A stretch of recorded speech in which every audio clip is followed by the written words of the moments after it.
జరుగుతుంది. మీరు దేవుని వాక్యాన్ని ధ్యానిస్తున్నటువంటి కొన్ని క్లారిఫికేషన్ కదా.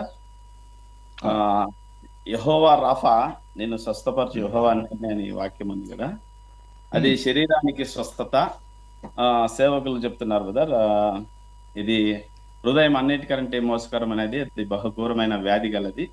శరీర స్వస్థత కాదు, ఆత్మకు కూడా అది స్వస్థత కలగాలి అని వాక్యంలో ప్రకటించినారు కదా. దాన్ని కొంచెం క్లారిఫికేషన్ కావాలని.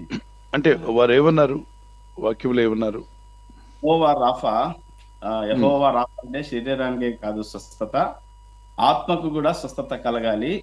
వాక్యంలో రాయబడి ఉన్నది కదా, హృదయం అన్నిటికంటే మోసకరం అనేది, అది బహుఘోరమైన వ్యాధి గలదని రాయబడి ఉన్నది కదా. కాబట్టి ఆత్మకు కూడా స్వస్థత కలుగుతుంది.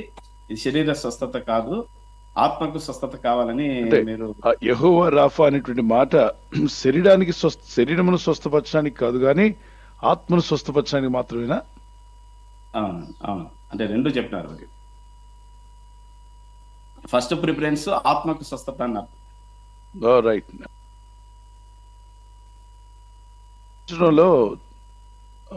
డైరెక్ట్ గా యెహోవా రాఫా అంటే నేను స్వస్థపరచు యెహోవా అని నేనే అన్నాడు కదా. ఏ సందర్భంలో అన్నాడు ప్రభు? చూడండి, 15వ అధ్యాయం 26వ వచనం, ఎక్సోడస్ నిర్గమాకాండం 15:26లో స్పష్టంగా దేవుడు అంటాడు ఆ మాట, యెహోవా రాఫా నిన్ను స్వస్థపరచు యెహోవాను నేనే. ద్వితీయోపదేశకాండం 7:15లో కూడా ఉంటుంది. మీరు చదువుదాం ఈ వచనాన్ని. మీ దేవుడైన యెహోవా వాక్కును శ్రద్ధగా విని ఆయన దృష్టికి న్యాయమైనది చేసి ఆయన ఆజ్ఞలకు విధేయులై ఆయన కట్టడలన్నింటినీ అనుసరించి నడిచిన ఎడల నేను ఐగుప్తులకు కలుగు చేసిన రోగములలో ఏదియూ మీకు రానియను, నిన్ను స్వస్థపరచు యెహోవాను నేనే అనెను. రైట్. ఇక్కడ హీబ్రూ భాషలో మనం చదివినప్పుడు బైబిల్లో జెహోవా రాఫా అన్నప్పుడు దాని అర్థము హీబ్రూ భాషలో స్వస్థపరచువాడు ఆయనే. స్వస్థపరచుట అన్నప్పుడు ఆ గ్రీక్ భాషలో 4 అర్థాలు వస్తున్నాయి. ఒకటి స్టిచ్ చేయడం అంటే మనం చినిగిపోయిన క్లాత్ని ఏం చేస్తాం చెప్పండి? చినిగిపోయింది ఒక షర్ట్ క్లాత్ కానీ ప్యాంట్ క్లాత్ కానీ చినిగిపోతే ఏం చేస్తారు? దాన్ని స్టిచ్చింగ్ చేస్తారుగా. ఆ విధంగా స్టిచ్చింగ్ చేయడం అంటే విడిపోయిన 2 భాగాలను తీసుకుని స్టిచ్ చేయడం. మరొకటి ఏంటంటే లోపల నుండి ఆ వ్యక్తికి హీలింగ్ అనేటువంటిది వస్తుంది. దేహం, ఆత్మ కావచ్చు, దేహం కావచ్చు, మనసు కావచ్చు. మనిషిలో ఆత్మ, శరీరం, మనసు 3 కూడా ఉన్నాయి కదా. ఈ 3టికి స్వస్థత కావాలి. ఎస్. మనసుకి ఏం స్వస్థత అండి? మానసికంగా మనశ్శాంతి, సమాధానం కలిగి ఉండడం. శరీరానికి ఏం స్వస్థత? వ్యాధి రోగముల నుండి, బలహీనతల నుండి విడుదల రావడం.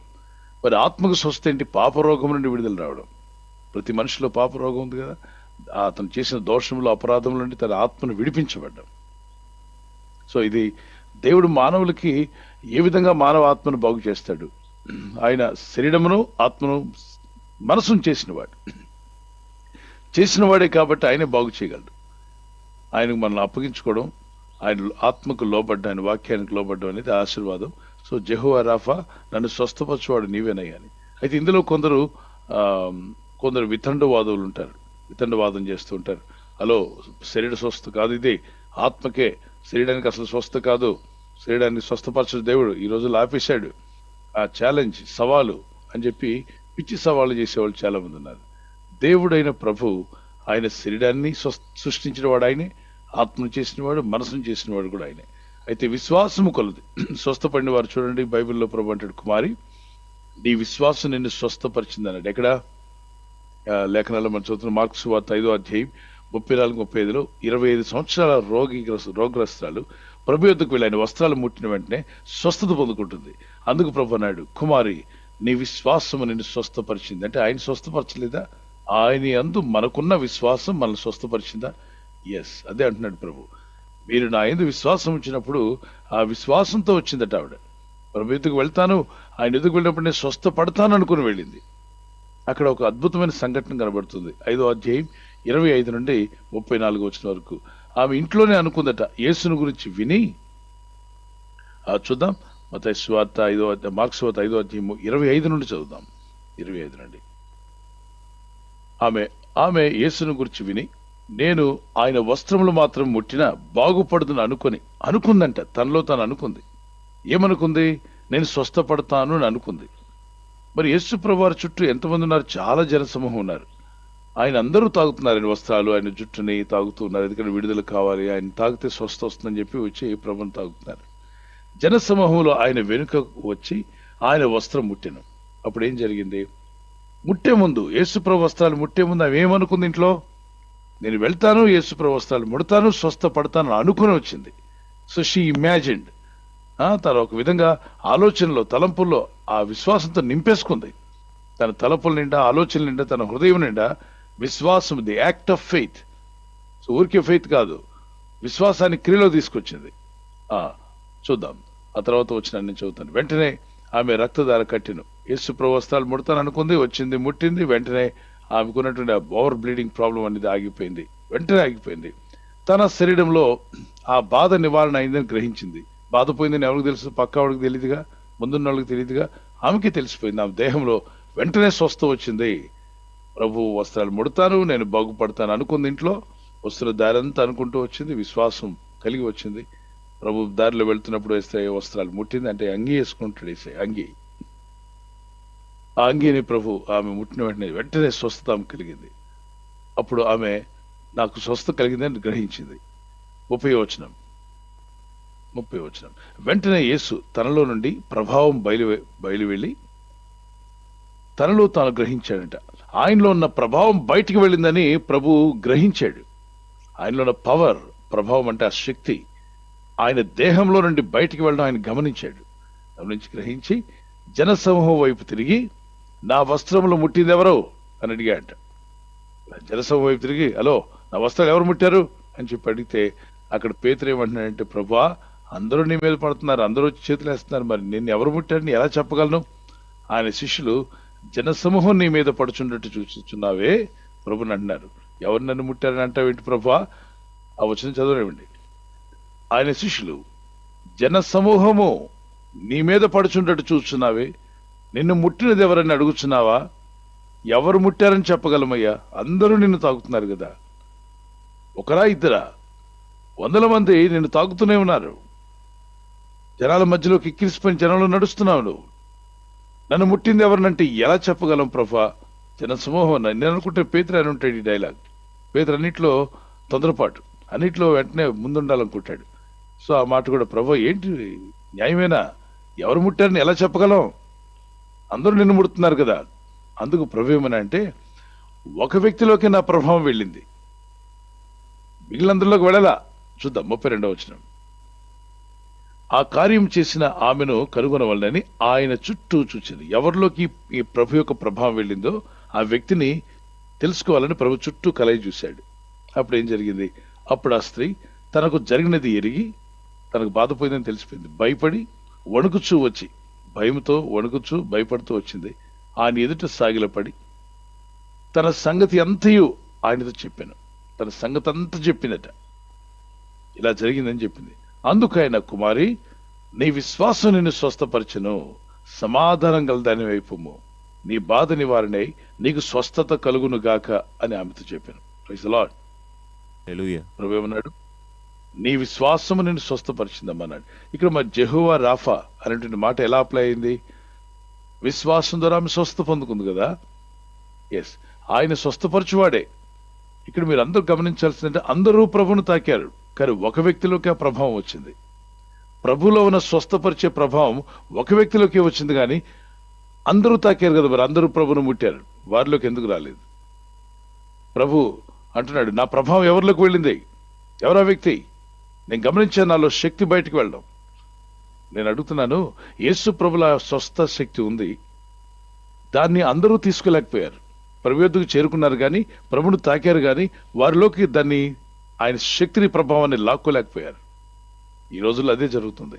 అనేక మంది చర్చికి వెళ్తున్నాం, అనేక మంది సభలకు వెళ్తున్నారు, వాక్యాలు వింటున్నారు, సభల్లో పాల్గొంటున్నారు, కానీ ప్రభులో ఉన్నటువంటి శక్తిని వారిలోకి తీసుకోలేకపోతున్నారు. కారణం ఏంటి? విశ్వాసం లేకుండా ప్రభులో ఉన్నటువంటి శక్తిని మనం తీసుకోలేము. ఈమె ఎలా తీసుకోగలిగింది? ప్రభు అన్నాడు 34వ వచనంలో, కుమారి, నీ విశ్వాసము నిన్ను స్వస్థపరిచింది. అంటే ప్రభులో ఉన్న శక్తిని ఆమె తన దేహంలోకి తీసుకోగలిగింది ఎలాగూ? విశ్వాసం ద్వారా. దేవుని బిడ్డలారా, విశ్వాసం అనేటువంటిది అద్భుతమైన కార్యాలు జరిగిస్తుంది. మరి ఆ గ్రామంలో అనేక స్వస్థతలు జరగల. ప్రభు ఉన్న సొంత గ్రామానికి వెళ్తే వారి అవిశ్వాసం బట్టి అనేక కార్యములు ఆయన జరిగించలేకపోయాడు, జరిగించలేదట.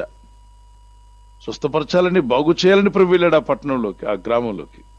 ఆయన స్వజనులు వాళ్ళంతా కూడా, అంటే మరియమ్మ గారి బంధువులు, యోసేపు గారి బంధువులు. కానీ వాళ్ళు అనేక మంది స్వస్థత పడలా. ఆయన అనేక మంది అద్భుతాలు చేయడానికి ఆయనకి ఇష్టపడలా. ఎందుకని అంటే వారి అవిశ్వాసం బట్టి. చూద్దాం 13వ అధ్యాయం మత్తయి సువార్త 58వ వచనం 59వ వచనం. 13th chapter 58 and 59. Matthew.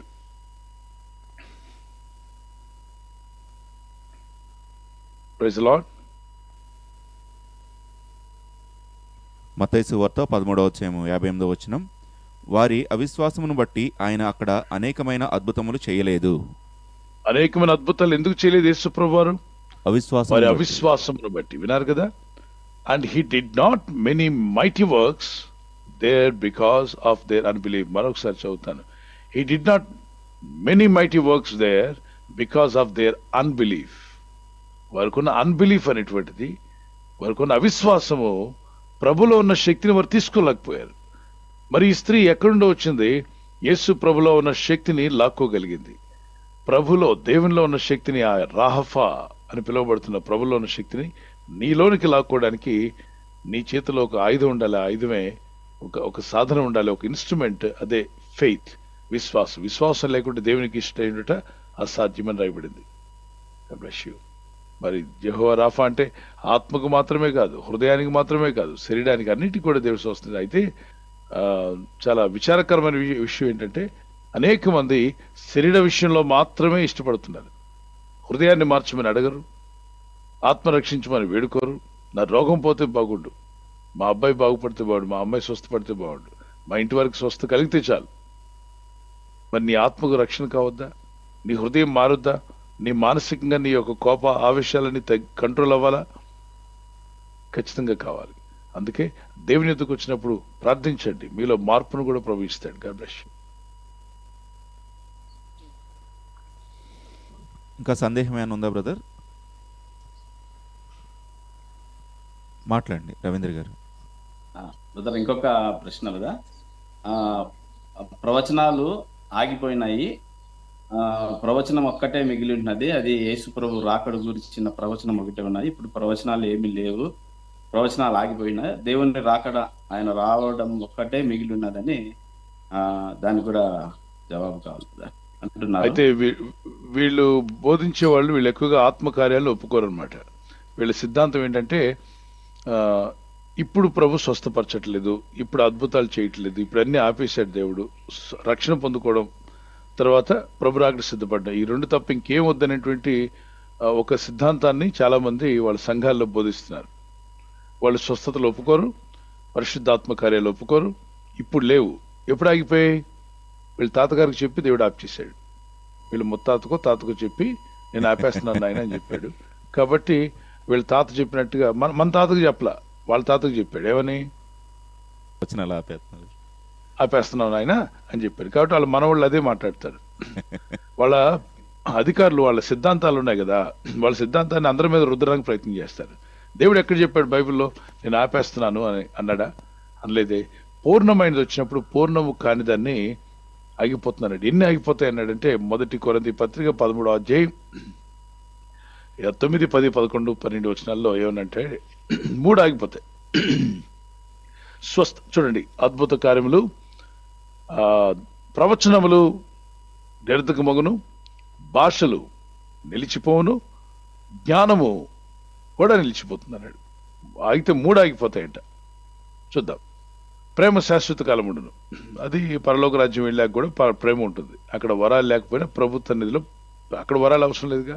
So పరలోక రాజ్యంలో ప్రేమ ఎప్పుడు ఉంటుంది, దేవుని ప్రేమ శాశ్వత కాలం ఉండును. వినిపిస్తుందన్న మాటలు? వినిపిస్తున్నాయి పాస్టర్ గారు. ఓకే. భాషలు నిరర్ధకమగును. మళ్ళీ చదువుతాను. ప్రేమ శాశ్వత కాలం ఉండును, ప్రవచనములైనను నిరర్ధకములగును, భాషలైనను నిలిచిపోవును, జ్ఞానం అయినను నిరర్థకమగును. ఇక్కడ ఎన్ని కనబడ్డాయి? ఎన్ని కనబడ్డాయి చెప్పండి? 3 కనిపించాయండి. ఏమేమన్నాడు? ప్రవచనాలు, భాషలు, జ్ఞానము. ప్రవచనాలు నిలిచిపోతాయి, భాషలు నిలిచిపోతాయి, జ్ఞానము కూడా నిలిచిపోతుంది, నిరర్థకం అవుతుంది. నేను అడుగుతాను, జ్ఞానము నిరర్థకం అయిందా? లేదు పాస్టర్ గారు. లేదండి, అంటే జ్ఞానం పనిచేస్తుందా? పనిచేస్తుందండి. మీ చిటికి వేలు గోరు సైజులో SD కార్డులో బైబిల్ మొత్తం పెట్టేశారు, బైబిల్ మొత్తాన్ని. ఆ చిన్న SD కార్డు మీరు మీ ఫోన్లో వేస్తే బైబిల్లో ఉన్న అన్ని వచనాలు, అంటే మీ చిటికి వేలు యొక్క గోరంత సైజులో ఇంత పెద్ద బైబిల్ని పూర్తిగా పెట్టారు. అందులో మీరు చదవగలరు. సో జ్ఞానం పెరుగుతూ వచ్చిందా, ఆగిపోయిందా? పెరుగుతూ వచ్చిందండి. జ్ఞానం పెరుగుతూనే ఉంది. ఎప్పుడు ఆగిపోద్ది జ్ఞానం అంటే?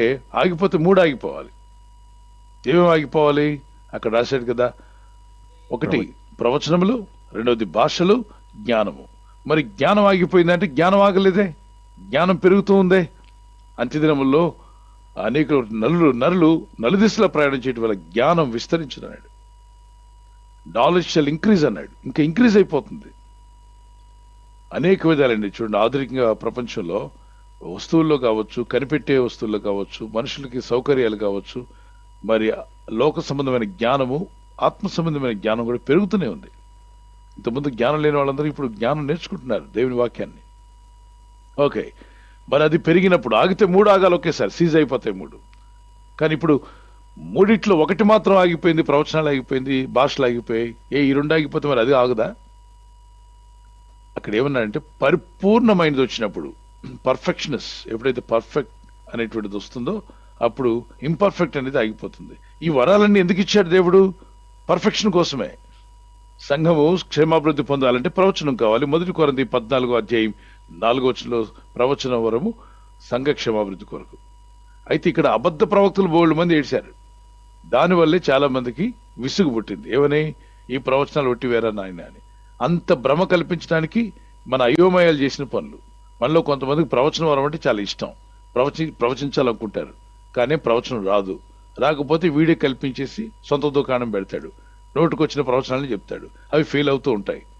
ఫెయిల్ అయినప్పుడు ప్రజలు ఇక ముందు నమ్ముతారు. అది జరగకపోతే ఇదంతా ఫేక్ ప్రాఫెసీస్ అని చెప్పి అబద్ధికులు వీళ్ళందరూ కూడా అని చెప్పి మొత్తం అందరిని ఒకే కోవకు కట్టేస్తారు. అందరూ వ్యర్థమైన కాదు, నిజమైన ప్రవచనాలు ఉన్నాయి. అయితే చీటికి మాటి కూర్చుంటే ప్రవచనం, నిలబడితే ప్రవచనం, మీ ఇంటిని స్కానింగ్ చేస్తున్నా, మీ ఇంట్లో ఫ్యాన్ ఉంది కదూ, ఇవన్నీ బాగా డొల్ల మాటలు మాట్లాడేవాళ్ళు, ప్రవచనం పేరుతో అబద్ధాలు చెప్పేవాళ్ళు విపరీతంగా పెరిగిపోయారు. ఆఫ్రికాలో కనిపిస్తుంది, ఆ తర్వాత మన ఇండియాలో కూడా కనబడుతుంది. ఎక్కడ చూసినా ప్రవచనం ప్రవచనం ప్రవచనం, అదొక పిచ్చిగా తయారైంది. అది పిచ్చి అవ్వకూడదు పిల్లరా. పాత నిబంధనలో బైబిల్ లేదు కాబట్టి ప్రవక్తలను దేవుడు పెట్టాడు, అందరూ ప్రవక్తలను వెతికేవారు. ఇప్పుడు నీకు బైబిల్ నీ చేతికి ఇచ్చాడు, రాయబడిన వాక్యం. దీన్ని చదువుకో, దీన్ని చదివి ధ్యానించు. ఇక్కడ దేవుని చిత్తం మనం ఎలా బతకాలన్నది ఇక్కడ చెప్పాడు. క్రొత్త నిబంధనలు మనం ఎలా జీవించాలని చెప్పాడు. మరి యేసు ప్రభుని నమ్మిన ఈ దినాల్లో ప్రభు రాకడ వరకు ఏ విధంగా సిద్ధపడాలో చెప్పాడు. ఆ వస్తువు కొన్నప్పుడు మాన్యువల్ అనేది మీకు ఇస్తారు. ఇచ్చిన తర్వాత మళ్ళీ కంపెనీ నుండి 2-3 రావాల్సిన అవసరం లేదు, అది చదువుకొని ఆపరేట్ చేయడమే. అలాగే పరలోకానికి వెళ్ళడానికి దేవుడు మనకు ఒక మాన్యువల్ ఇచ్చాడు, అదే పరిశుద్ధ గ్రంథం. దీన్ని చదవండి. దీన్ని చదువుతుంటే మీరు గ్రహించగలరు. ఇది వినండి. అయితే పూర్తిగా ప్రవచనాలు ఆగిపోయాయంటే లేదు, పరిశుద్ధాత్ముడు తన కార్యాలు జరిగిస్తున్నాడు. భాషలు కూడా ఆగిపోలేదు, జ్ఞానం కూడా ఆగిపోలేదు. ఆగితే 3 ఆగిపోవాలి, జ్ఞానం కూడా కొట్టేయబడాలి. జ్ఞానం పోయిందా ఈ రోజుల్లో? లేదండి. చెప్పండి, లేదు. జ్ఞానం ఉందా? ఉందండి. జ్ఞానం ఉంటే భాషలు ఉన్నాయి, ప్రవచనాలు ఉన్నాయి. పోతే 3 పోవాలి. అక్కడ ఏమంటున్నాడు అపోస్తలుడైన పౌలు? పూర్ణమైనది వచ్చినప్పుడు, అంటే పరిపూర్ణత, పర్ఫెక్షన్ వచ్చిందంటే సంఘం ఇంకా ఉండదు భూమి మీద. సంఘం ఎత్తబడ్డాక ఇంక ప్రవచనం వరం ఎవరి కోసం కావాలి? భాషలు ఎందుకు మాట్లాడాలి? వెళ్ళిపోతున్నాం కదా ఇక్కడ నుండి, భూలోకాన్ని వదిలిపెట్టి. ఇంక జ్ఞానం కూడా అక్కర్లా. విల్ రీచ్ హెవెన్, పరలోక పట్టణానికి వెళ్ళిపోతాం. అక్కడ ప్రేమ మాత్రమే ఉంటుంది శాశ్వత కాలం. కానీ దాన్ని ఇప్పుడే అప్లై చేస్తున్నారు. పూర్ణమైనది వచ్చినప్పుడు పూర్ణము కానిది నిరర్ధకమగును అని చెప్పాడు. లేదంటే 13వ అధ్యాయంలో నిలిచిపోయిన వాదించే వాళ్ళు ఉంటారు. బట్ వెన్ దట్, చదవనివ్వండి, ఇంగ్లీష్లో కూడా చదువుతాను. But when that which is perfect is come, then that which is in a part shall be done away. So పరలోకానికి వెళ్ళిన తర్వాత ప్రవచన వరం అక్కరుందంటే లేదు. పర్ఫెక్షన్ రాగానే వెళ్ళిపోతుంది సంఘం. ఇంకా పర్ఫెక్షన్లో రావడానికి ప్రభు ఆయన కార్యాలు జరిగిస్తున్నాడు. అందరూ కూడా దేవుని వాక్యాన్ని నేర్చుకొని ఆ పరిశుద్ధాత్మ దేవుని యొక్క నడిపింపులో ఉంటే పర్ఫెక్షన్లోకి వెళ్తాం. సంఘం ఎత్తబడిన తర్వాత ఈ భాషలు, అలాగే ఈ ప్రవచనాలు, ఇప్పుడున్న స్వస్థపరిచే వరాలు, అద్భుతాలు చేసే వరాలు ఏమీ అవసరం లేదు. శాశ్వత కాలం ప్రేమ ఉంటుంది. దేవుని ప్రేమలో మనం ఉండాలి. అయితే 14వ అధ్యాయంలోకి వెళ్ళండి. అక్కడ 14వ అధ్యాయంలో మొదట్లో ఏమంటాడు? ఆత్మవరాలను అపేక్షించండి, ఆత్మవరములను ఆసక్తితో అపేక్షించండి. చూడండి, ప్రేమ కలిగి ఉండటకు ప్రయాసపడండి, ప్రేమగా ఉండండి, దాని కొరకు ప్రయాసపడండి. సంఘాల్లో, విశ్వాసుల మధ్యలో, భార్యాభర్తల మధ్యలో, మరి కుటుంబంలో ప్రేమ కలిగి ఉండడానికి ప్రయాస. ఊరికే ప్రేమ రాదు, ప్రయాసపడాలంట. కొంచెం ప్రయాసగా ఉన్నప్పటికీ ప్రేమ కలిగే మాటలు మాట్లాడుకోండి. ప్రేమను కలిగించే వాతావరణాన్ని కలుగు తీసుకోండి. ఆత్మ సంబంధమైన వరములను ఆసక్తితో అపేక్షించండి. మరి 13 అధ్యాయంలో నిలిచిపోతాయంటే 14 అధ్యాయంలో ఆత్మవరాలు అడగండి, ఆత్మవరాలు ఆశించండి అని అంటున్నాడండి. 11 నిలిచిపోతాయని ఉందిగా, మరి 14 అధ్యాయంలో వాటి గురించి మాట్లాడకూడదు. ఒకవేళ పర్ఫెక్షన్ వచ్చి ఉంటే నన్ను ఇక ఆ భాషలు, ప్రవచనాలు చెప్పేసాను, 13 అధ్యాయం నిలిచిపోయాయి, ఇప్పుడు కొత్త విషయాలని చెప్పాలి ఇక్కడ.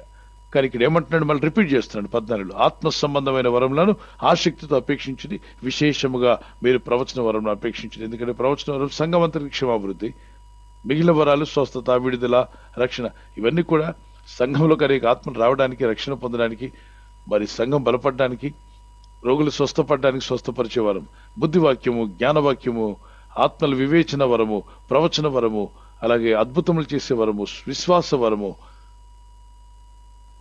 మరి మరి చూడండి భాషల వరము, భాషలకు అర్థం చెప్పే వరం అని 9 వరాలు కనిపిస్తాయి.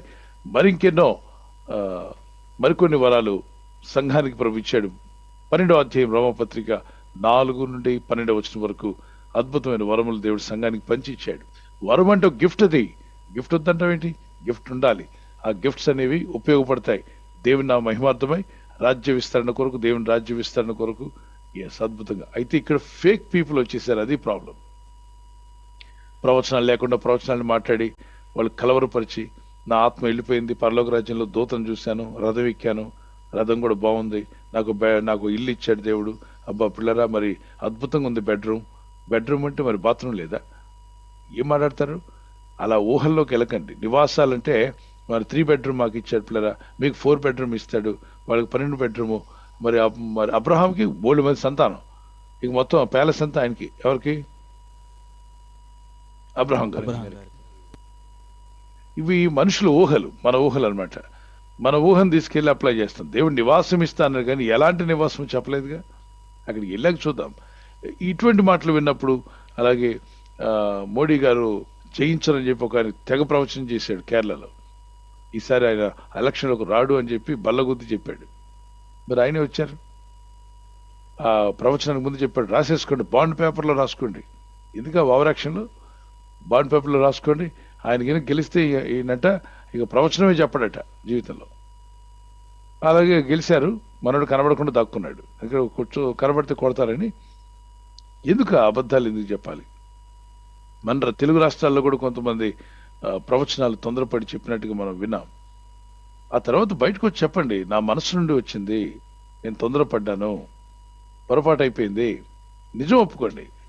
అప్పుడు ప్రజలు గ్రహిస్తారు, ఓకే బ్రదర్ మనసు నుండి చెప్పారు, ఆ సిస్టర్ తన మనసులో నుండి చెప్పింది, కానీ అది నిజంగా దేవుడు ఇచ్చిన ప్రవచనం. ఎందుకంటే నెరవేరినప్పుడేమో ఇంకేదో బైబిల్లో పోషణ చూపించి అక్కడ కూడా దేవుడు చెప్పాడు, ఎందుకు నెరవేరలేదు, వాళ్ళ తప్పు వీళ్ళ తప్పు. అవన్నీ దులిపేసుకుని ముందుకు వెళ్ళకండి. తమ తప్పును గ్రహించి ఒప్పుకుంటే దేవుడు ఎక్కువ కృపణిస్తాడు.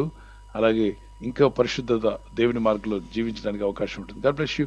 ఇలాంటి తప్పుడు ప్రవచనాలు, తప్పుడు ప్రవక్త అంటే తప్పుడు సిద్ధాంతాలు వాడేవాళ్ళు చాలా మంది ఉన్నారు. వాళ్ళని చూడకండి. మనకు ఆధారం బైబిలే.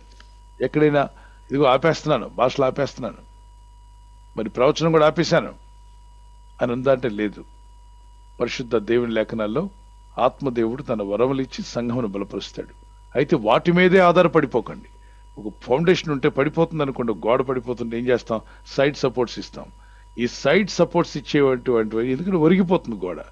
దాన్ని స్ట్రైట్గా నిలబడడానికే వరాలు. మరి స్ట్రైట్గా నిలబడాలి అంటే ఫౌండేషన్ బాగుండాలి. ఫౌండేషనే దేవుని వాక్యం. ఈ దేవుని వాక్యం అనేటువంటి ఫౌండేషన్ మీదే మన ఆత్మీయ జీవితం కట్టబడాలి. అసలు మెయిన్ ఫౌండేషన్ వదిలిపెట్టి ప్రవచనాల మీద, దర్శనాల మీద ఇలా వాలిపోతున్న వాళ్ళు మనకు కనిపిస్తారు. అవి సైడ్ సపోర్ట్. నువ్వు పడిపోకుండా దేవుళ్ళు ఇంకా ముందుకు సాగుటకు వరములు ఉపయోగపడతాయి. ఓకే, దేవుళ్ళు కట్టబడ్డానికి. కానీ అసలు మెయిన్ బేస్ ఎక్కడ? వాక్యం మీద అయి ఉండాలి.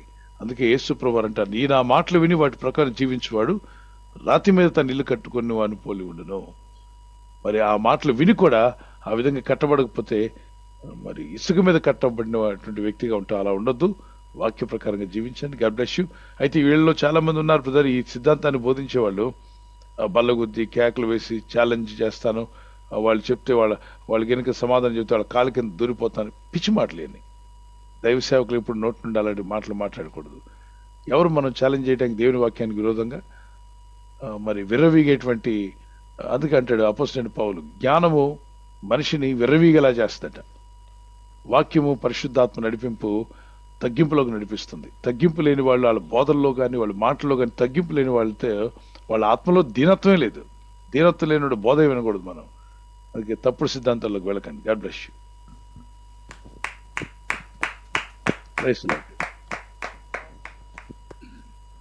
మంచి ప్రశ్నలు అడిగారు. అవి ప్రాక్టికల్గా కొన్ని తప్పుడు డాక్టర్స్ చెప్పేవాళ్ళు ఉన్నారు. మరి అటువంటివి మనం సరి చేసుకోవడం మంచిది. నెక్స్ట్ క్వశ్చన్లోకి వెళ్దాం. క్విక్గా ఇక్కడ ఉన్న ఆన్సర్స్ ఉంటాయి. థ్యాంక్ యూ పాస్టర్ గారు. తర్వాత ప్రశ్న గద్వాల్ నుంచి సిస్టర్ షలోమే గారు. Praise the Lord brother. అమ్మా ప్రైజ్ ది లార్డ్. మీ ఆడియో అన్మ్యూట్ అయిందమ్మా. ఆడియో కనెక్ట్ అవ్వలేదమ్మా. స్క్రీన్ మీద మీకు ఆప్షన్ కనిపిస్తుంది చూడండి. Connect praise the Lord brother. Praise the Lord అమ్మా. మీ ప్రశ్న బ్రదర్, తెలియజేయండి. ఎంత మంచి వాక్యాన్ని విన్నాం బ్రదర్. మేము చాలా మాకు అయ్యగారు ప్రశ్న బైబిల్ చదువుతుంటే వచ్చింది బ్రదర్. లూకాసు వార్త 20వ అధ్యాయము 18వ వచనంలో, ఈ రాతి మీద పడు ప్రతి వాడును తునకలైపోవును గాని అది ఎవని మీద పడునో వానిని నలిచివేయున నేను అనేది ఒక ప్రశ్న బ్రదర్. ఇంకొకటి యోబు గ్రంథము 11 అధ్యాయము 12వ వచనంలో, అయితే అడవి గాడిద పిల్ల నరుడై పుట్టిన నాటికి గాని బుద్ధిహీనుడు వివేకి కాడు అని ఈ 2 డౌట్లు ఉన్నాయి బ్రదర్. నాకు సహాయం చేయాలని అడుగుతున్నా బ్రదర్. మొదటి ప్రశ్నమ్మా, ఆ రాయి ఎవరి మీద పడుతుందో అనే మాట, దాని మీద పడినటువంటి మాట. ఈ రాయి ఏంటి అసలు? ఏ అధ్యాయంలో మీరు అడిగారు? దానియేలు గ్రంథంలోనా? లోకాసు వార్త 20వ అధ్యాయం 18వ వచనం. రైట్. ఇది దానియేలు గ్రంథంలో కూడా ఉంటుంది. అలాగే 20వ అధ్యాయం 18లో కూడా చదువుతున్నాడు. ఈ రాతి మీద పడు ప్రతివాడును తునకలైపోవును కానీ అది ఎవరి మీద పడినో వారిని నలిపివేయును. దాని ముందు వచనం కూడా చదువుతాం. 17వ వచనం. ఆయన వారిని చూచి, అలాగైతే ఇల్లు కట్టువాడు నిషేధించిన రాయి మూలకు తలరాయి ఆయను అని వ్రాయబడిన మాట ఏమిటి? ఇల్లు కట్టేటప్పుడు మరి తృణీకరించబడిన రాయి మూలకు తలరాయి అయిందట. ఇది క్రీస్తు ప్రభు గురించి చెప్పబడినటువంటి ప్రవచన వాక్యం. యూదులు అందరూ కూడా మాకు అక్కర్లేదు ఈయన అని చెప్పి అనుకున్నారు. కానీ ఆయనే మూలకు తలరాయిగా ఉన్నాడు. తలరాయి. మరి తల అన్నప్పుడు హెడ్ స్టోన్ అని చెప్పాడు కదా. సో మెయిన్ స్టోన్ గా మార్చబడ్డాడు, కార్నర్ స్టోన్. తర్వాత 18వ వచనం. ఈ రాతి మీద పడు ప్రతివాడును తునకలైపోవును అని అది ఎవరి మీద పడినో వారిని నలిపివేయను. తర్వాత ప్రధాన యాజకులను శాస్త్రులను తమను గురించి ఈ ఉపమానము ఆయన చెప్పినని గ్రహించి ఆ గడిలోనే ఆయనను బలత్కారముగా పట్టుకొని ఆ సమయం చూశారట. బలత్కారం పట్టుకోవాలని సమయం చూశారు కానీ జనులకు భయపడ్డారు. జనులు ఎక్కువ మంది ఆ యేసు ప్రభు వారు వైపు ఉన్నారు. జనాలు ఎక్కువ మంది, వేల మంది ప్రభు రక్షకుడు అని చెప్పి ఆయన నమ్ముతున్నారు. ఈ ప్రధాన యాజకులు శాస్త్రులు పరిసయ్యులు ప్రభు మీద విపరీతంగా వ్యతిరేకత తీసుకోవాలని ప్రయత్నం చేస్తున్న ప్రభు అనడంలో, మీరు నిరాకరించిన రాయి మూలకు తలరాయి అయింది. అర్థమైందా? మీరు నన్ను వ్యతిరేకిస్తున్నారు కదా, ఐఎమ్ ద చీఫ్ స్టోన్, అంటే హెడ్ స్టోన్. ఆ తలరాయి నేనే. మీరు దీని మీద పడడానికి ప్రయత్నం చేశారా? విరోధంగా నిలిపేస్తారు, ముక్కలైపోతారు. ఒకవేళ మీరు అలా కాకుండా నా కోపాన్ని మీరు రాణిస్తే మీరు తునకలైపోతారు, నలిగిపోతారు, జాగ్రత్త అని పరిసయ్యులు సదుకేయులకు ప్రభువుకు సూచన ఇచ్చాడు. జాగ్రత్త అని గద్దించాడు అనమాట. ఈ గద్దింపుకి వాళ్ళు కోపము తెచ్చేసుకున్నారు. కొన్నిసార్లు చూడండి, మంచి వాళ్ళేమో గద్దింపుని స్వీకరిస్తారు, చెడ్డ హృదయం గలవారేమో నన్నే గద్దిస్తావా, నన్నే ఇంత మాట అంటావా అంటే ఎంతసేపు ఇతరుల మీద పడి ఏడ్చేటువంటి వాళ్ళు ఉంటారు. వాళ్ళతో ప్రభు అంటున్నాడు జాగ్రత్త. ఇప్పుడు ఈ రోజుల్లో చూడండి, యేసు ప్రభువుని దూషిస్తున్న వాళ్ళు, నోటుకు వచ్చినట్టు మాట్లాడుతున్న వాళ్ళు, మనం అవి విన్నప్పుడు అనిపిస్తుంది ఎంత ప్రమాదకరమైన దాంట్లో పడుతున్నారు నాయన. ఇల్లెళ్ళి ప్రభుత్వం పెట్టుకుంటున్నారు, చాలా ప్రమాదం. జీవము గల దేవుని చేతిలో పడిన తర్వాత తప్పించుకోవడం ఎవరికి సాధ్యం? ఆయన మీద మాటలని తప్పించుకోవడం ఎవరు సాధ్యం కాదు. అంటే తాత్కాలికంగా ఏం అవ్వట్లేదు కదా అనుకుంటారు, కానీ ఆయన ప్రారంభిస్తే అది అవుతుంది, ప్రారంభిస్తాడు. అయితే దేవుడు వేచి ఉన్నాడట కొంత సమయం కొరకు. మనుషులు బతికే 100 సంవత్సరాలు దేవుని దృష్టిలో 10 రోజులు లాంటివి. 10 రోజుల్లో ఎవరన్నా ఒక అతను మిమ్మల్ని తిడుతున్నాడు అనుకోండి, మీరేమనుకుంటారు? 10వ రోజు వస్తుందిలే వీడికి. అంటే 100 సంవత్సరం, మనం 100 years అంటే వాళ్ళకి దేవుని దృష్టిలో 10 రోజులు అనుకుందాం. వీడు 10 రోజులకి ఇంత ఎగిరి పడుతున్నాడు ఏంటి? నోరు జారుతున్నాడు, నోటుకొచ్చినట్టు దూషిస్తున్నాడు దేవుణ్ణి, దేవుని కృపను, దేవుని దయను దూషిస్తున్నాడే. వీడికి టైం వస్తుందిలే అని ప్రభు ఎదురు చూస్తాడు. ఎందుకంటే ఆయనకి తెలుసు మన కాలం, మన టైం, మన ఆయుష్. టైం వచ్చినప్పుడు ఖచ్చితంగా ఏమి ఇవ్వాలో అన్నీ ఇస్తాడు. ఆయన న్యాయాధిపతి కనుక కృప చూపించే ఈ సమయంలో అందరూ కృపాకాలంలో రక్షణ పొందమని దేవుడు చెప్తున్నాడు. రైట్. రెండో ప్రశ్న ఏంటమ్మా? యోబు గ్రంథము 11వ అధ్యాయము 12వ వచనం అడుగుతున్నారు ఫాస్ట్ గారు. చదవండి. అయితే అడవిగాడిద పిల్ల నరుడై పుట్టిన నాటికి గాని బుద్ధిహీనుడు వివేక్ కాడు. వాక్యం యొక్క వివరణ అడుగుతున్నారండి. కంప్లీట్ చదవండి, కింద పై వచనం కింద వచనం కూడా. పనికిమాలిన వారు ఎవరో ఆయనే ఎరుగును కదా, పరిశీలన చేయకయే పాపము ఎక్కడ జరుగుచున్నదో ఆయనే తెలుసుకును కదా. దాని ముందు వచనం 10వ వచనం. ఆయన సంచారం చేయొచ్చు ఒకని చెరలో వేసి వాద్యమాడ పిలిచినప్పుడు ఆయన నడ్డగింపగలవాడెవడు? పనికిమాలిన వాడెవడో ఆయనే ఎరుగును కదా, పరిశీలన చేయకయే పాపం ఎక్కడ జరుగుచున్నదో ఆయనే తెలుసుకున్నాను. వారు అడిగిన ప్రశ్న కూడా చదవండి. 13వ వచనమా 12వ వచనా? అయితే అడవిగాడిద పిల్ల నరుడై పుట్టిన నాటికి గాని బుద్ధిహీనుడు వివేక్ కాడు. నీవు నీ మనసును తిన్నగా నిలిపిన ఎడల, నీ చేతులు ఆయన వైపు చాపిన ఎడల, పాపము నీ చేతిలో నుండుట చూచి నీవు దాన్ని విడిచిన ఎడల, నీ గుడారంలో నుండి దుర్మార్గతను నీవు కొట్టివేసిన ఎడల, నిశ్చయముగా నిర్దోషివై నీవు సంతోషించదువు, నిర్భయుడివై నీవు స్థిరపడి ఉందువు. రైట్. యోబు గారికి స్నేహితులు ఉన్నారు. స్నేహితుల్లో కొంతమంది యోబుకి కొన్ని హితోపదేశం చేశారు. ఈ హితోపదేశం చేసిన వాళ్ళు ఎలీఫజు, మొత్తం 5 ఉంటారు. వీళ్ళలో ఒక్కొక్కరు ఒక్కో విధంగా ఒక కోణంలో చూశారు. ఇప్పుడు యోబుకి ఇన్ని కష్టాలు ఎందుకు వచ్చాయి? అందులో ఒక అతను అనుకున్నాడు, ఏదో పాపం చేసి ఉంటాడు యోబు, రహస్య పాపం ఏదో చేసి ఉంటాడు, కాబట్టి ఈ దోషాలు, ఈ బాధలన్నీ ఈయనకు వచ్చాయి. ఇక్కడ ఒకే రోజున వ్యాపారాలన్నీ పోవడం, ఒకే దినమున తనకున్నవన్నీ నష్టపరుచుకున్నాడు, పిల్లలు చనిపోయారు.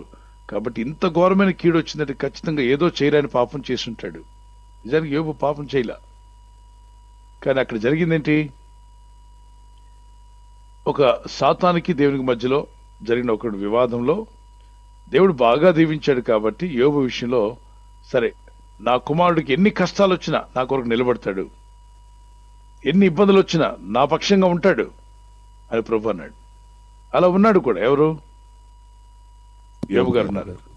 దీనిని ఆధారంగా తీసుకుని మీరు డైరెక్ట్ గా దేవుడు మాట్లాడే అనుకోకండి, అది యోబు యొక్క స్నేహితులు మాట్లాడుతున్నారు ఆ మాటలు.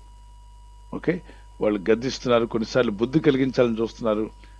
యోబు కొన్ని సమయాలు అన్నాడు, ఈ బాధను భరించడం కంటే పుట్టకుండా ఉండడమే బెటర్ కదా అని చెప్పి ఆయన పుట్టుకును ఆయన శపించుకున్నాడు. నేను పిండముగా ఉన్నప్పుడే చనిపోయి ఉంటే బాగుండేది. ఏంటి ఈ బాధలు, ఏంటి శ్రమలు, పుట్టి ఇన్ని బాధలు పడాలా అనగా దేవుడిని మాత్రం దూషించలా. నోటి మాటతో కూడా దేవుడిని దూషించలేదు. మనం ఎప్పుడు కూడా దేవుడిని మీద నోరు పారేసుకోకూడదు. మరి యోబు వంటి మంచి భక్తులుగా ఉండండి. చివరిలో దేవుడు ఎన్ని ఇచ్చేయడానికి 2 అంతల బ్లెస్సింగ్స్ ఇచ్చాడు. ఎన్ని కోల్పోయాడు దానికన్నా డబుల్ డబుల్ డబుల్ ప్రభు దయచేశాడు. దేవుడు ఇస్తాడు. విశ్వాసంతో నిరీక్షణ కలిగి ఉండండి. అమ్మ ఎలీఫజ్ మిగిలినటువంటి స్నేహితులు మాట్లాడిన పైన మీకు కనిపిస్తుంది ఎవరు మాట్లాడుతున్నారు ఆ మాటలు. వారు యోబుతో వాదిస్తున్న వాదనలే కానీ దానిలో ప్రత్యేకమైన అర్థాలు బయటికి తీయాల్సిన అవసరం ఏం లేదు. Okay, God bless you. Thank you pastor గారు.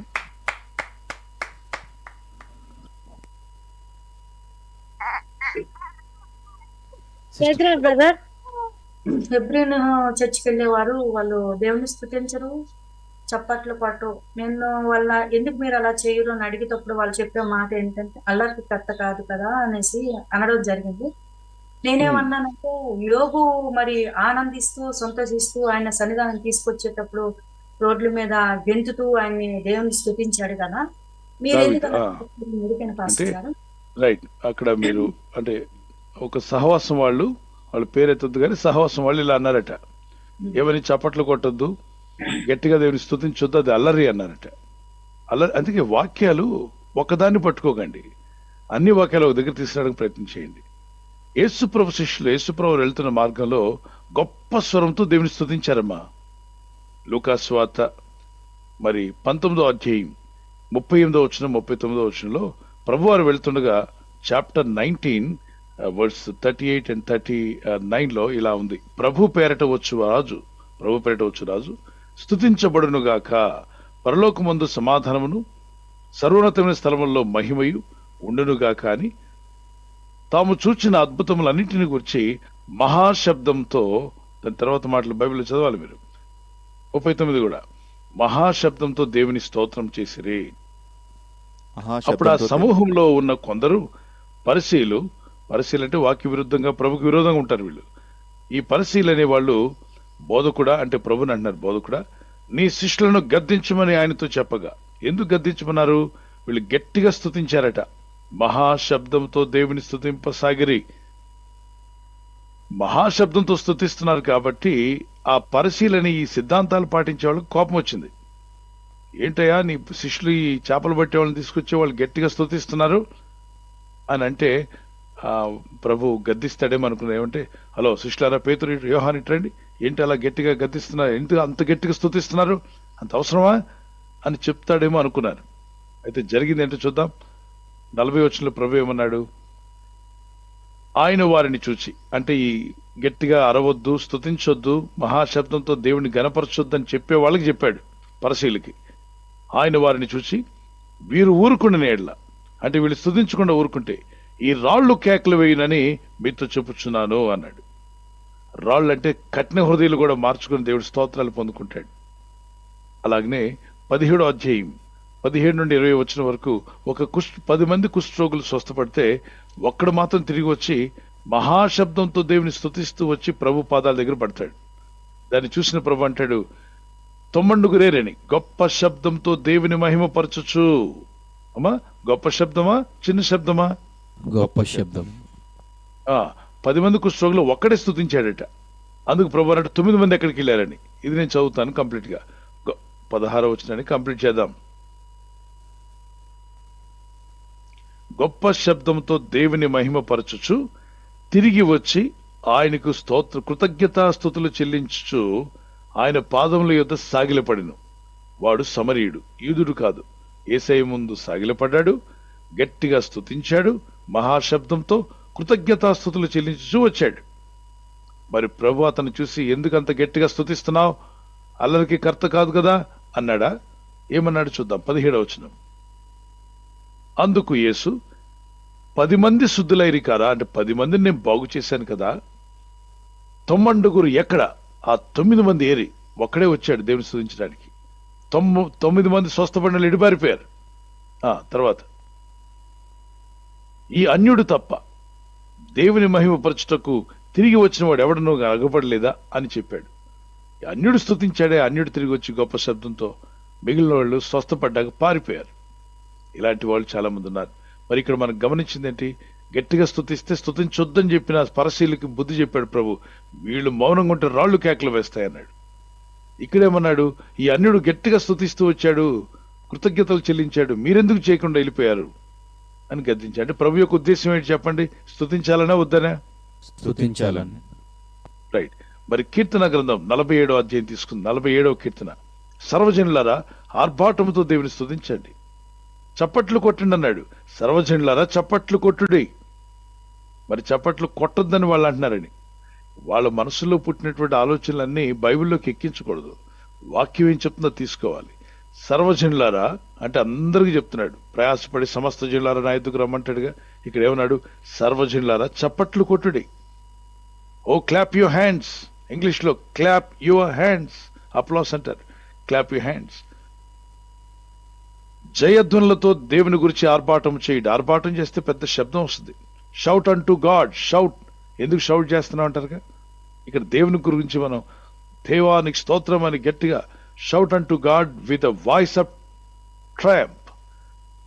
మరి గొప్ప శబ్దంతో జయం కలిగితే ఏం కలుగుతుంది చెప్పండి? ఏం చేస్తారు? ఇప్పుడు క్రికెట్ కు సిక్సర్ కొట్టాడు అనుకోండి మన ఇండియన్ క్రికెటర్, అటు పాకిస్తాన్కి మనకు మధ్యలో జరుగుతుంది. మనోడు సిక్సర్ కొట్టినట్టే ఆ స్టేడియం అంతా ఏం చేస్తారు? ఈరలో వేస్తూ క్లాప్స్ కేకలేస్తారు. అలాగా వేలలు వేయనక్కర్లా, అల్లరి చేయనక్కర్లా, కానీ స్తుతించవచ్చు గంభీరంగా. ఎందుకని? జయం ఇచ్చేవాడు, జయం యెహోవాయే. ప్రభు యొద్ద నుండి మనకు జయం కలుగుతుంది కనుక మహాశబ్దంతో దేవుని స్తుతించడం, గొప్ప స్వరంతో దేవుని స్తుతించడం ఉంది బైబిల్లో. దినమునకు 7 మార్లు స్తుతిస్తా అంటాడు దావీదు భక్తుడు. ఓకే, మరి దానియేలు అయితే తన ఇంటి మీద మేడగది మీదకి వెళ్ళి ప్రార్థన చేస్తూ దేవుని స్తుతించుచూ వచ్చినది. దానియేలు 6:10లో ఆయన మేడగది మీద పైకి వెళ్ళి స్తుతిస్తే మేడగది కింద వీడు ప్రార్థన చేస్తాడా లేదా స్తుతిస్తాడా లేదని కాసుకొని కూర్చున్నారు అతను విరోధులు. వాళ్ళకి వినబడింది, వాళ్ళకి ఖచ్చితంగా వినబడింది. అదిగో అతను స్తుతిస్తున్నాడు, ఇప్పుడు వెళ్ళి రాజుకు చెప్దామని చెప్పి పరిగెత్తారు. మరి మనసులో స్తుతించలే, గట్టిగానే స్తుతించాడు. అట్టి శాసనం సంతకం చేయబడిన దానియేలు తెలుసుకున్నాను. అతడు తన ఇంటికి వెళ్ళి మరి యథాప్రకారముగా అనుదినము ముమ్మారు మోకాళ్ళుని తన ఇంటి పైగది కిటికీలు యెరూషలేము తట్టునకు తెరవబడి ఉండగా తన దేవునికి ప్రార్థన చేయొచ్చు ఆయనను స్తుతించుచూ వచ్చెను. అది విన్నారు కింద ఉన్న వాళ్ళకి. మేడగది మీద నుండి కిందకు స్తోత్రాలు వినబడ్డాయి అని చెప్పి మీరు పక్కింటి వాళ్ళందరికీ వినబడేలాగా గొల్లు పెట్టనక్కర్లా. స్తుతించుకోండి, డోర్లు కిటికీలు వేసి గట్టిగా దేవుని స్తోత్రాలు చెప్పొచ్చు. కొంతమంది స్తోత్రములు ఇష్టపడరు, కొందరికి కలవరంగా ఉంటుంది, కొందరికి భయపడతారు. పనికి మన డీజేలు పెట్టి బూతు పాటలు పెట్టి దబా అని వాయిస్తూ బిల్డింగ్ అంతా వణికిపోయేలా ఉన్నా, ఇంట్లో సామాన్లు పడిపోతున్నా చల్లగా వింటారు, ఎందుకంటే లోపల ఉన్న దయ్యాలు కాబట్టి. అదే దేవుని గురించి స్తోత్రాలు చెప్పి 2 పాటలు పడితే ఎందుకు అలా స్తుతిస్తున్నారు, అంత గట్టిగా స్తోత్రాలు చెప్పాలా? దేవుడమ్మా సర్వశక్తిమంతుడు. ఇప్పుడు మన వీధిలో ఒక మనిషి వెళ్తుంటే చప్పట్లు కొడతామా? కొట్టం. జిందాబాద్ అంటామా? అనం. కానీ ముఖ్యమంత్రి ఆ ప్రాంతానికి వచ్చాడు అనుకోండి, ఏం చేస్తారు? ఆయన పార్టీ వాళ్ళందరూ జైలు కొడతారండి. జైలు కొడతారుగా. ఆయన మనిషిగా. మరి మనిషికి జైలు ఎందుకు కొట్టాలి? అధికారంలో ఉన్నాడు కాబట్టి. వర్దిల్లాలి జై అని గట్టిగా అంటారా? మనం జై అంటారా? గట్టిగా అంటారా? గట్టిగా అంటారండి. మనసులో అనుకుంటారా? గట్టిగా. ఒక మనిషి చిన్న అధికారంలో ఉంటేనే జైలు కొట్టాలి, గట్టిగా వర్దిల్లాలి అని సంతోషంగా చెప్పి చప్పట్లు కొడతారే. మరి దేవుడు చిన్న అధికారా? సర్వాధికారా? సర్వాధికారి అండి. సర్వాధికారి దేవుడు. 19వ అధ్యాయం ప్రకటనలో అంటాడు, వారు మహాశబ్దంతో హల్లెలూయా అని కేక వేశారంట. దేవునికి స్తోత్రం చెప్పి దాని కింద మాట ప్రభుని స్తుతించుడి అన్నారు. Okay, next question. స్తుతించవచ్చమ్మా. ఎవరికి ఇష్టం వచ్చినట్టు వాళ్ళు మాట్లాడుతూ సిద్ధాంతాలు కలుగు చేస్తారు. వాళ్ళ సిద్ధాంతాలు కాదు మనం రక్షించేది, దేవుని వాక్యమే. ఆది యందు వాక్యం ఉండేను, సిద్ధాంతం లేదు. ఆది యందు దేవుడు ఉన్నాడు, ఆ దేవుని వాక్యం మన చేతిలో ఉంది. ఆది యందు ఏ సంస్థ ఉందో చెప్పండి? ఇప్పుడున్న సంస్థల్లో ఆదిలో ఉన్న సంస్థ అయినా అడగండి. ఎవరి సంస్థ ఉంది? ఈ రోజుల్లో ఉన్న బ్యాప్టిస్ట్ కానీ, లూథరన్ కానీ, హెబ్రోన్ కానీ, కాకపోతే పెంటికోస్టల్ కానీ, చర్చ్ ఆఫ్ గాడ్ అని, చర్చ్ ఆఫ్ క్రైస్ట్ అని ఏ సిద్ధాంతం ఉంది చెప్పండి? ఆదిలో వీళ్ళు ఎవరున్నారు అక్కడ? ఏ డాక్టరీన్ ఉంది? ఏమీ లేదు. దేవుని వాక్యం ఉంది. ఆది యందు వాక్యం ఉండేను కనుక వాక్యమైన దేవుడిని మనం పట్టుకుందాం. God bless you. అర్థం లోదన్న వారికైనా వాక్యం పాటించాలి, బ్యాప్టిస్ట్ వాళ్ళైనా వాక్యం పాటించాలి, రోమన్ క్యాథలిక్ వాళ్ళైనా వాక్యాన్ని పాటించాలి, పెంటెకోస్ట్ వాళ్ళైనా వాక్యాన్ని పాటించాలి. సిద్ధాంతాన్ని పాటించకండి, వాక్యములో ఉందా లేదా చెక్ చేసుకోండి. God bless you. పాస్టర్ గారు ఒక్కసారి ప్రార్థన చేయండి పాస్టర్ గారు. ఇప్పుడు కొద్దిగా అదో రకంగా నవ్వుతూ నిలబడి ఎప్పుడు ఇవ్వండి కానుక దాంట్లో వేయడం కాకుండా పాస్టర్ మాకు తెలియకుండా నా చేతిలో కూడా కొంత గిఫ్ట్ పెట్టారండి. అది ఎంతవరకు కరెక్ట్, నేను రిసీవ్ చేసుకోవచ్చా, ఏ ఉద్దేశంతో నాకు ఇచ్చారో నాకు అది తెలియట్లేదండి. కొంచెం భయంగా అనిపించింది. ఆ క్వశ్చన్ మిమ్మల్ని అడుగుదామని ఉదయకాలం నుంచి నాకు కొంచెం అదిగా ఉండే, అంటే టెన్షన్ గా ఉండే. అంటే ఒకవేళ పేదరికంలో ఉన్నారని ఒక మంచి ఇంటెన్షన్ తో పేదలకు సాయం చేయడం మంచిదని ఆలోచనతో చేస్తుంటే ఓకేనమ్మా, దాని గురించి మీరు భయపడినాకల్లా. God bless you. వారి యొక్క బోధన విధానం, వారి యొక్క నడిపింపు విధానం ఎలా ఉందో చూడండి. వాక్య ప్రకారం ఉంటే, వారు మీకు ఏదైనా ఇచ్చుంటే అది బైబిల్ రాయబడిందిగా పేదలకు సహకరించమని ఆ మంచి ఉద్దేశంతో చేస్తుంటే ఓకే. రాంగ్ ఇంటెన్షన్ అంటే వేరే, మరి రైట్ ఇంటెన్షన్ అప్పుడు మీరు కలవరపడనక్కర్లా. God bless you. తర్వాత అంటే మార్కు రాసిన స్వార్త 9వ అధ్యాయము 23వ వచనంలో ఏంటంటే, అందుకు యేసు నమ్ముట నీ వలన అయితే నమ్మువానికి సమస్తము సాధ్యమే అని చెప్పేసి దేవుడు చెప్తాడు కదా. అయితే పాజిటివ్ వేలో నెగిటివ్ వేలో, అంటే నెగిటివ్ వేలో కూడా చాలా మంది నమ్ముతుంటారు, పాజిటివ్ వేలో నమ్ముతుంటారు. పాజిటివ్ వేలో నమ్ముట విశ్వాసం అయితే, నెగిటివ్ వేలో నమ్మడం మూఢనమ్మకం. దానికి అంటే వివరణ అనేది కావాలి. అండ్ దాంతో పాటు ఏంటంటే 2 కొరింథీయులకు రాసిన పత్రిక 10వ అధ్యాయము 4వ వచనం, మా యుద్ధోపకరణములు ఈ శరీర సంబంధమైనవి కావు కానీ దేవుని ఎదుట దుర్గములను పడదోయజాలినంత బలము కలవై ఉన్నది అని. అంటే ఈ బలమైన దుర్గములు ఏమిటి, అండ్ వాటిని పడగొట్టడానికి మనము ఏ విధంగా ప్రార్థన చేయాలి? రైట్. చెప్పండి. సెకండ్ క్వశ్చన్ కి ఆన్సర్ ఇస్తాను ఫస్ట్, తర్వాత ఫస్ట్ క్వశ్చన్ కూడా ఆన్సర్ ఇస్తాను. ఆ ఫస్ట్ క్వశ్చన్ కూడా గుర్తుపెట్టుకోండి. రెండవదిగా 2 కొరింథీ చాప్టర్ 10:4లో మా యుద్ధోపకరణములు శరీర సంబంధమైనవి కావు, దేవుని ఎదుట దుర్గములను పడద్రోయ జాలినంత బలమైన బలము కలవై ఉన్నవి అన్నాడు. For the weapons of our warfare are not carnal but mighty through God to the pulling down of strongholds. Strong hold it అంటాం కదా, పట్టుకోండి దాన్ని గట్టిగా అంటాం. ఆ విధంగా ఒక స్ట్రాంగ్ హోల్డ్ అనేది ఈ ప్రపంచంలో, నేను వాక్యం చెప్తున్నాను చూడండి. స్ట్రాంగ్ హోల్డ్ అనేది ఒకటి ఉంది, ఏది గట్టిగా పట్టుకుంటారు కొంతమంది, విడిచిపెట్టరు. ఆ స్ట్రాంగ్ హోల్డ్ అది హోల్డ్లోకి వెళ్ళిపోయింది, పట్టేసుకున్నారు. దాని నుండి విడిపించాలి. దాన్ని విడిపించాలంటే ఖచ్చితంగా యుద్ధోపకరణాలు కావాలి విడిపించడానికి. ఈ నట్ అండ్ బోల్ట్ గట్టిగా బిగించేశారనుకోండి, దాన్ని తీయడానికి చాలా కష్టంగా ఉన్నప్పుడు రేంచులు తీసుకొచ్చి మరీ విప్పుతారు. అలాగే అపవాదైన సాతానుడు స్ట్రాంగ్ హోల్డ్ గా కొందరు పట్టేస్తుంటాడు. కొందరు చూడండి, ఆ వీడియో గేమ్స్ వదిలిపెట్టలేరు, వదులుకోవాలని వదలలేరు. మొదట సరదాగా స్టార్ట్ అయింది, ఇప్పుడు ఉదయం కూర్చున్న లేచిన నడిచిన టైం దొరికితే వీడియో గేమ్ ఆడాలి, ఆ స్ట్రాంగ్ హోల్డ్ అయిపోయింది అది. మరికొంతమందికి ఏదో సిగరెట్ సరదాగా స్టార్ట్ చేశారు, అది ఇంక వదిలిపెట్టట్లే వాడిని. అది తాగితే గానీ పని నడవట్లా, బ్రెయిన్ పని చేయట్లా. ఆ నికోటిన్ అనేది ఆ విధంగా పనిచేస్తుంది, స్ట్రాంగ్ హోల్డ్కి వెళ్ళిపోయింది. దుర్వ్యసనాలు, వైన్ కావచ్చు, ఆల్కహాల్ కావచ్చు, సారాయి, డ్రగ్స్, అలాగే కొంతమంది సినిమా పిచ్చి, లోకం పిచ్చి, కొందరికి సిరి పిచ్చి, డబ్బు పిచ్చి, కొందరికి స్త్రీ పిచ్చి, కొందరికి పురుషుల పిచ్చి, కొందరికి లోక సంబంధమైన పాప పిచ్చి. అవి పిచ్చిగా మారిపోతాయి. వాడికి ఆ విషయం అంటే పిచ్చండి అంటారే, పిచ్చి ఎందుకు అయింది? స్ట్రాంగ్ హోల్డ్ అయిపోయింది, దాన్ని విడుదల పొందలేకపోతున్నాడు. అయితే మనుషులుగా మా యొక్క యుద్ధోపకరణాలు, భక్తులు అంటున్నాడు, శరీర సంబంధమైన ఆయుధాలు, కటింగ్ బ్లేడ్లు లేదా కత్తులు, కటారాలు కాదు, కానీ మా యుద్ధోపకరణంలో దేవుని బలమైన దుర్గములు పడగొట్టగలిగినటువంటి శక్తివంతమైనవి అన్నాడు. అంటే ఏంటది?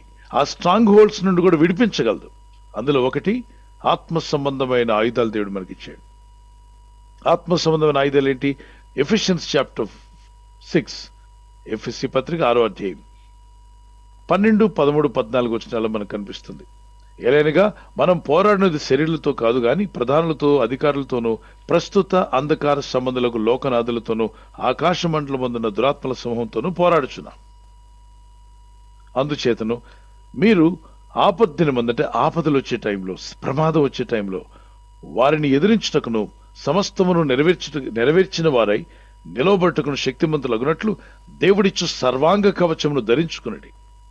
అందులో ఏమున్నాయి? ఏలైనగా మీ నడుమునకు సత్యమును దట్టి కట్టుకొనండి, నీతి అను మైమరుపు మీ గుండెకు మీ చెస్టుకుండాలి, వారి పాదములకు సమాధానమును సువార్త వలనైన సిద్ధ మనస్సు తొడుక్కొని నిలవబడండి. ఇవన్నీయుగాక విశ్వాసమనే డాలు పట్టుకునండి. అగ్నిబాణాలు విసినప్పుడు వాటిని ఆపడానికి డాల్ ఉపయోగపడుతుంది. సాతానుడు రకరకాల పొదునైన మాటలు విసురుతుంటాడు. వారితో అంటే దానితో మీరు దుష్టుని అగ్ని బాణాలంటే దుష్టుని అపవాది సూటిపోటు మాటలు మీ మీదకు విసురుతాడు. క్రీస్తుని నమ్మేవాడిని ఎగతాళి చేసేవాళ్ళు, దూషించేవాళ్ళు, మరి ప్రభుని నమ్ముకున్నందుకు నోటుకొచ్చినట్టుగా హేళన చేసేవాళ్ళు ఉంటారు. అగ్ని బాణాలు విసురుతూ ఉంటారు. అవి మనకు తగలకుండా డాలు, విశ్వాసమైన డాలుంటే నాకు తెలుసులే నేను ఎవరిని వెంబడిస్తున్నాను, నాకు తెలుసు నా రక్షకుడు సజీవుడని, నువ్వు తెలియక విర్రవీగుతున్నావు కాబట్టి నాలో అవిశ్వాసం ఉండాలి ఉందని. తర్వాత ఆత్మఖడ్గం ఉందని, ఆత్మఖడ్గం రక్షణ అనే శిరస్త్రాణం. చూడండి నేను చెప్తున్నాను నాన్న, ఆ మిగిలిన వచ్చిన మీరు చదువుకోవచ్చు. రక్షణ అనే శిరస్త్రాణం అంటే హెల్మెట్ ఆఫ్ సాల్వేషన్ అన్నాడు, బ్రెస్ట్ ప్లేట్ ఆఫ్ రైచియస్నెస్ అన్నాడు. అంటే ఛాతి భాగానికి ఏ గాయం తగలకుండా ఒక చూడండి ఛాతి భాగానికి ఒకటి ఐరన్తో కానీ మరి గట్టిగా తయారు చేయబడిన దాంతో ఇక చెస్ట్ భాగంలో పెట్టుకుంటారు. ఎవరన్నా ఈటలు ఈసరినా ఏ విసినా తగలకుండా చెస్ట్ భాగాన్ని కాపాడుతుంది. నీతి అనే మైమరుపు, అలాగే ఆత్మఖడ్గము, దేవుని వాక్యం అనే ఆత్మఖడ్గం, పరిశుద్ధాత్మ యొక్క నడిపింపు. వర్డ్ రేమా అంటారు, వర్డ్ లోగోస్ అని ఉంది రాయబడిన వాక్యం. వర్డ్ రేమా అంటే ఏ సందర్భంలో ఏ వాక్యం ద్వారా వెళ్ళాలో దేవుడు ఇస్తాడు ఆ టైంలో. మరొక చేతిలో విశ్వాసమైన డాలు మనకు ఉండాలన్నాడు. అంటే ఈ డాల్ లాంటిది ఉన్నప్పుడు ఏమవుతుంది, విశ్వాసం డాలు ఆ సాతానుడు విసిరేటువంటి అగ్ని బాణాలు దీనికి తగిలి మీకు కింద పడిపోతాయి. అందుకే ఎదుటి వారు విసిరేటువంటి ఆయుధాలని మనకు తగలకుండా చేయడానికి డాల్ అడ్డం పెడతారు. ఒక చేత్తో యుద్ధం చేస్తారు, ఒక చేత్తో డాల్ అడ్డం పెడతారు. మీకు కనిపిస్తుంది అక్కడ armour of God, the armour of God, the word of the sword of the spirit, shield of faith, and then protected by the gospel, సిద్ధ మనస్సు కలిగిన జోడు. ఇది స్పిరిచువల్ లైఫ్లో ఇలా ఉంటామంట మనం. దెయ్యాలకి ఇలా కనిపిస్తాం మనం. రక్షించబడినవాడు, రక్షణ లేనివాడు బట్టలు లేకుండా కనబడతాడు. పాపాల్లో లోకంలో జీవిస్తున్నవాడు దెయ్యాలకు తెలుసు వీడు మన టికెటేరా బాబు, వీడితో ఎన్ని ఆటలని ఆడుకోవచ్చు అని. కానీ క్రీస్తును కలిగి ఉన్నవాడిని, దేవుడిని వెంబడిస్తున్న వాళ్ళు, వాక్యాన్ని కలిగి ఉన్న వ్యక్తి చూస్తే ఇలా కనిపిస్తాడు దెయ్యాలకి. దురాత్మలు భయపడతాయి. మరి ఇటువంటి విధంగా నువ్వు ఆత్మీయంగా బలంగా ఉండాలని ప్రభు కోరుతున్నాడు. ఇవే మన యుద్ధోపకరణాలు. ఆత్మఖడ్గం, విశ్వాసమనే డాలు, మరి బ్రెస్ట్ ప్లేట్ ఆఫ్ రైచియస్నెస్, నీతి అనే మైమరుపు. తలలోకి రకరకాల మాటలు చెప్పి చెడ్డ మాటలన్నీ, చెడ్డ వార్తలు. ఈ పంచేంద్రాల ద్వారా మనుషులు ఎటు కావాలంటే తిరిగిపోతూ ఉంటారు. కాబట్టి ఏం చూస్తున్నావో, ఏం వింటున్నావో, ఏం మాట్లాడుతున్నావో జాగ్రత్త అంటాడు. చాలా మంది ఏది పడితే అది వింటుంటారు. వాళ్ళ ఆత్మీయ స్థితి అంతా కూడా అయోమయంగా తయారవుద్ది. అందరూ బోధలు వినొద్దు, వాక్యానుసరమైన బోధే వినాలి. అందరూ అదే బైబిల్ కదా, మెరిసేదంతా బంగారం కాదు, మెరిసేదంతా ఆల్ చూడండి shining parts are glitters are not gold అని చెప్పన్నారు. మెరిసేదంతా బంగారం ఎలా కాదో అలాగనే బైబిల్ పట్టుకున్న వాళ్ళు బోధలన్నీ కరెక్ట్ అని అనుకోవద్దు. వాక్య ప్రకారం బోధించే వారి మా బోధే మనం తీసుకోవాలి. Okay, God bless you.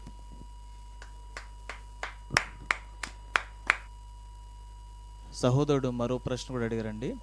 అందుకు యేసు నమ్ముట నీ వలన అయితే నమ్మువానికి సమస్తము సాధ్యమైన ఉంది కదా, మరి కొంతమంది నెగిటివ్గా కూడా నమ్ముతూ ఉంటారు. అదే తప్పుడు నమ్మకాలు మనిషిని చిక్కుల్లో పడేస్తాయి. రైట్ బిలీఫ్స్ మనకు ఉండాలి. తప్పుడు నమ్మకాల్లోకి పోయామా చిక్కుల్లో పడతాం. చూడండి, ఒక అతను ఎవరు చేతిరేఖను చూశాడంట.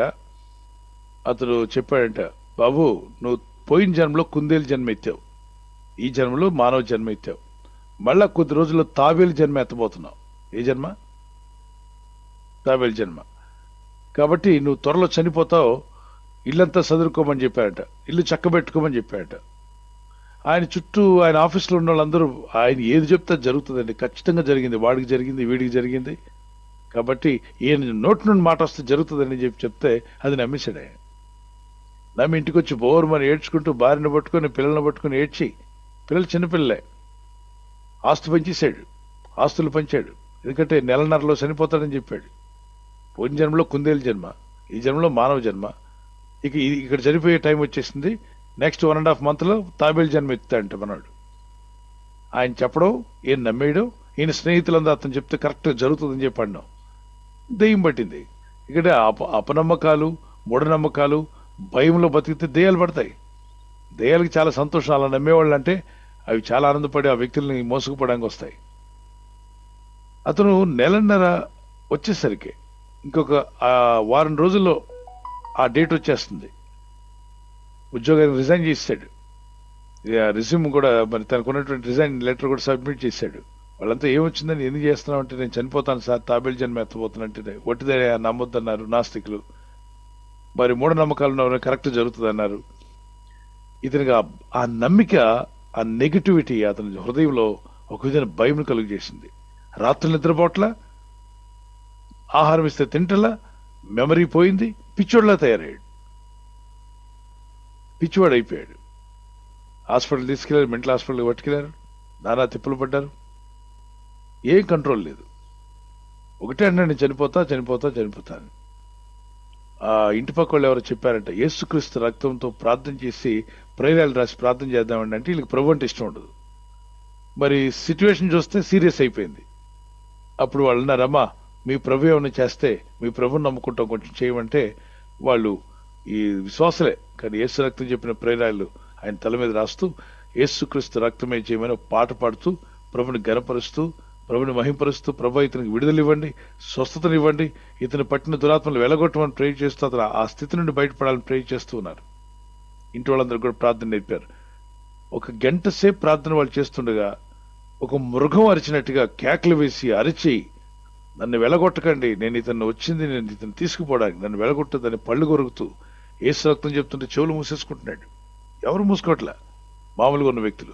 వీడు మాత్రం చెవులు మూసేస్తున్నాడు, జుట్టు పీకేసుకుంటున్నాడు, తలను గోడకేసి కొడుతున్నాడు. వాళ్ళు కంటిన్యూగా ప్రభు రక్తాన్ని చెప్తూనే ఉన్నారు, ప్రార్థన చేస్తున్నారు. కొద్ది నిమిషాల తర్వాత గట్టిగా అరిచాడు, కేకలేసాడు, నోటి నుండి నురగొచ్చినట్టుగా అరిచాడు. ఆ తర్వాత కింద పడిపోయాడు. మొహం గడికి తీసుకొచ్చి కూర్చోబెడితే మనిషి మొక్క కళే మారిపోయిందట. ఇంకా ఇంత మునుపటి మనిషి ఎలా ఉన్నాడు అలా అయిపోయాడు.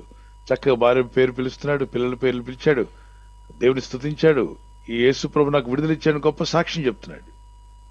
అదే విధంగా అతను ఆ నెగిటివిటీతోనే, అంటే ఒకవేళ ఆ నెగిటివ్ ఆలోచనతో ఉండుంటే ఆ డేట్లో చనిపోతానని చచ్చుండేవాడు. అందుకే అపవాది యొక్క మాటలు నమ్మొద్దంటాడు బైబిల్లో. వాడు దొంగతనము, హత్య, నాశనం చేయడానికి వస్తాడు. యోహాను 10:10. అన్ని జనులు భయపడే వాటికి మీరు భయపడొద్దు. ఇర్మియా గ్రంథము 10వ అధ్యాయం 1-2 వచనాలు. వాళ్ళు ప్రతిదానికి భయపడతారు. సూర్యగ్రహణానికి భయపడతారు, చంద్రగ్రహణానికి భయపడతారు, అమావాస్యకి భయపడతారు, నల్ల పిల్లి వస్తే భయపడతారు, తెల్ల పిల్లి వస్తే ఇంకేదో అనుకుంటారు, బల్లి మీద పడితే ఒకటి, తొడ మీద పడితే ఒకటి, నెత్తి మీద పడితే ఒకటి, ఒక బల్లి తొడ మీద వేసుకోండి, ఒక బల్లి నెత్తి మీద వేసుకోండి. ఇలాగా రకరకాలుగా భయపడేవాళ్ళు, భయముతో బతుకుతున్న వాళ్ళు చాలా మంది ఉన్నారు. యేసు ప్రభు ఎదుగు రాగానే భయాలన్నీ పటాపంచలు అయిపోతాయి. దేనికి భయపడరు వీళ్ళు. దీన్ని చూసి వాళ్ళు ఆశ్చర్యపోతారు. ఒకప్పుడు వీడు ప్రధానికి భయపడేవాడు, ఇప్పుడు ఏం భయపట్ల. చేతిరేఖకు భయపడ్డు, మనుషులు చెప్పేటువంటి సోదికి భయపడ్డు. ఎందుకని? జీవం కలిగిన దేవుడిని మనం నమ్మాం. అమావాస్యకి ఎందుకు భయపడాం? అమావాస్యని చేసిన దేవుడే మనలో ఉంటే అమావాస్యకి భయపడాల్సిన అవసరం ఏంటి? దిక్కులకు భయపడాం, ఈశాన్యం, నైరుతి, వీటికి భయపడాం. ఎందుకు భయపడాం? నలుదిక్కులు చేసిన దేవుడే నువ్వు కలిగి ఉన్నావు, దేవుడిని, ఆయన ఎందుకు విశ్వాసం ఉంచావు. ఈ సృష్టికి భయపడావు. ఎందుకని? సృష్టిని చేసిన దేవుని ఎందుకు నువ్వు విశ్వాసం ఉంచావు. ఆ విధంగా ధైర్యంగా ఉండండి. God bless you.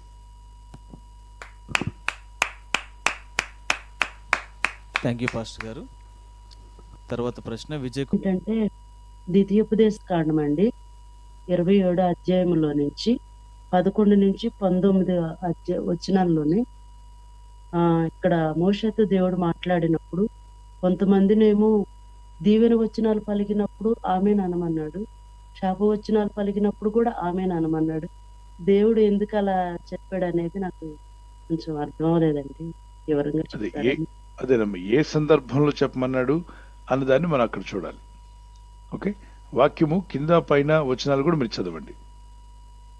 ఆదిన వందే మోషే ప్రజలకు ఆజ్ఞాపించేదేమనగా, మీరు యోర్దాను దాటిన తర్వాత షిమియోను, లేవి, యూదా, ఇస్సాకారు, యోసేపు వీళ్ళంతా గోత్రాలు, బెన్యామీను గోత్రముల మూలవారు ఆ ప్రజలను గూర్చి దీవెన వచనములను పలుకుటకై గెరిజీము కొండ మీద నిలవలను.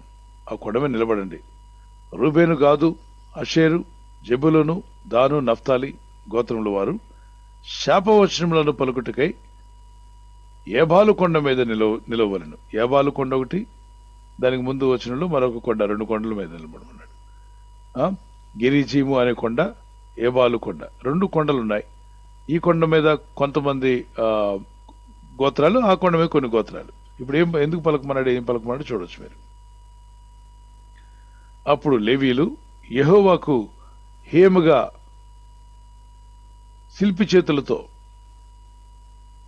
మలిచిన విగ్రహమునే గాని పోత విగ్రహమునే గాని చేసి చాటున నుంచువాడు శాపగ్రస్తుడని ఎలుగెత్తి ఇజ్రాయేల్ అందరితో చెప్పమనగా ఆమెన్ అనవలన అన్నాడు. అంటే ఇక్కడ ఏంటి, మనుషుడు